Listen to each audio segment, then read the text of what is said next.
A tariff is a tax on imported goods, making them more expensive and less competitive compared to American-made products. The Trump administration made tariffs central to its America First agenda, aiming to protect U.S. industries and workers from what it called unfair foreign trade practices, especially by China. By raising prices on imports, tariffs encouraged Americans to buy domestic goods, supporting local businesses and jobs.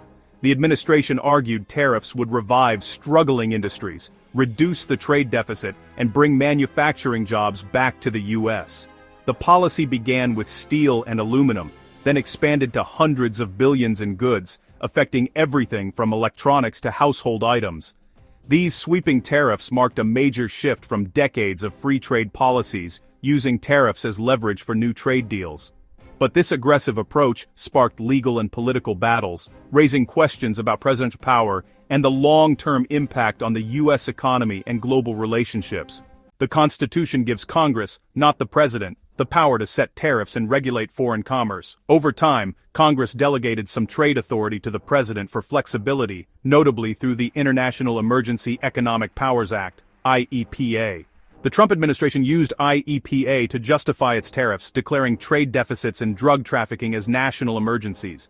Critics argued this was an abuse, turning emergency powers into a tool for long-term economic policy and massive taxation. Plaintiffs, including states and small businesses, said this undermined Congress's core authority. The administration countered that IEPA's broad language gave the president wide discretion, and Congress could always change the law. The Supreme Court was forced to decide, where does legitimate executive action end and unconstitutional overreach begin? The Trump administration defended tariffs as essential for economic security, claiming they corrected decades of failed trade policy.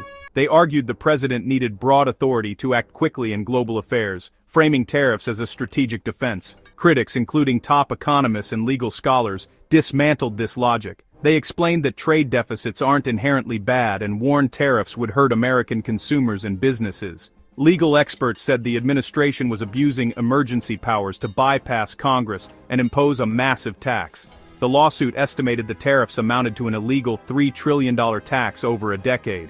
Critics warned this set a dangerous precedent for unchecked executive power. The stage was set for a constitutional showdown. The tariffs generated $174 billion in revenue, but research showed American consumers and companies paid most of the cost. Everyday goods, from electronics to toys, became more expensive, hitting families and small businesses hardest. Small companies struggled to compete, while giants, like General Motors and Mattel, faced soaring costs and disrupted supply chains. Many businesses had to choose between absorbing losses or raising prices. The Supreme Court case highlighted how tariffs disproportionately hurt smaller firms. If the administration lost, the government would have to refund tens of billions in collected tariffs, a major fiscal challenge. Treasury officials admitted half the year's tariff revenue might need to be returned. The legal battle wasn't just about power, it was about billions in real economic impact. The stakes were enormous for businesses, consumers, and the federal budget. The outcome would reshape the landscape of American trade. The Supreme Court case, Learning Resources versus Trump, was spearheaded by two family-owned toy companies, small businesses that found themselves on the front lines of the tariff battle. These companies, already operating on thin margins, were hit hardest by the sudden spike in costs, threatening not just their profits, but their very survival. For them, the stakes were deeply personal, involving family legacies and the livelihoods of their employees. Their fight quickly became a symbol of Main Street versus Washington, putting a human face on what might otherwise seem like an abstract economic debate. It was about more than numbers, it was about real people, real jobs, and the future of communities across the country. Nearly 50 of the nation's most respected economists representing both sides of the political aisle joined the fray. They filed a powerful brief warning that the tariffs were based on flawed economic reasoning and would ultimately harm not just businesses, but American families and workers everywhere. To make their case, the challengers enlisted Neil Katyal, a renowned Supreme Court advocate. His involvement sparked intense debate over legal strategy, as he prepared to argue not just the technicalities of trade law, but the broader implications for executive power and the rule of law. Major corporations like General Motors and Mattel soon joined the chorus of opposition. They spoke out publicly, detailing how the tariffs were disrupting their supply chains, driving up costs, and forcing them to make difficult decisions about jobs and production. Their testimony made it clear that the damage wasn't limited to small businesses. Fortune 500 companies, with their vast resources, were feeling the pain too. The ripple effects were being felt in boardrooms and on factory floors alike. In a rare show of unity, the opposition to tariffs brought together small firms, leading economic experts, and corporate giants. Their shared goal, to challenge a policy they believed threatened the nation's economic well-being. The legal and economic arguments converged in the Supreme Court, transforming the case into a national referendum on trade policy and the limits of executive authority. The outcome would ripple through every corner of the American economy, shaping the lives of workers, business owners, and families for years to come. The legal battle began in the Court of International Trade, where a coalition of businesses and trade groups challenged the president's sweeping use of emergency powers to impose tariffs. They argued that the president's actions went far beyond what Congress had intended when it passed the International Emergency Economic Powers Act, or IEPA. The court agreed, ruling that the president had overstepped his authority under IEPA, and that such broad economic measures required a clear mandate from Congress.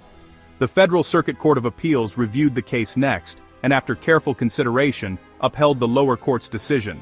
The appellate judges found the tariffs to be an unconstitutional executive overreach, emphasizing that the president cannot bypass the legislative branch when it comes to setting trade policy. With two courts now ruling against the administration, the stakes grew higher. The administration, determined to defend its actions, appealed to the Supreme Court, setting the stage for a historic showdown. The Supreme Court's ruling was decisive and far-reaching, declaring that the president cannot use emergency powers to impose broad, revenue-raising tariffs without explicit congressional approval, no matter the circumstances. The court drew a clear and unmistakable line. Emergency powers are not a blank check for the executive branch to reshape economic policy at will. Importantly, the decision only applied to tariffs imposed under IEPA, and did not affect tariffs justified by other trade laws, such as those related to national security or anti-dumping. Still, the ruling was a major check on presidential power, reaffirming Congress's constitutional role in shaping the nation's trade policy and protecting the balance of power. The decision forced a fundamental reset in how trade policy is made, ensuring that future administrations must work with Congress, not around it. The executive branch received a clear message: you cannot rewrite tax and trade laws by decree, no matter how urgent the situation may seem. In the end, the separation of powers was restored, and the Supreme Court reaffirmed the fundamental limits of executive authority in American democracy.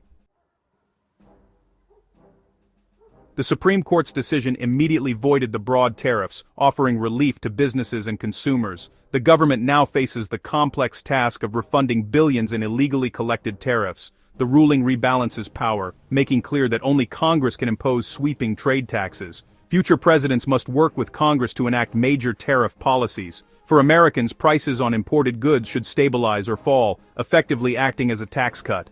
Industries hurt by tariffs may recover as trade normalizes. The decision is a landmark for democracy, reinforcing that major economic policies require debate and legislative approval. The power to shape America's trade future is back in the hands of the people's representatives.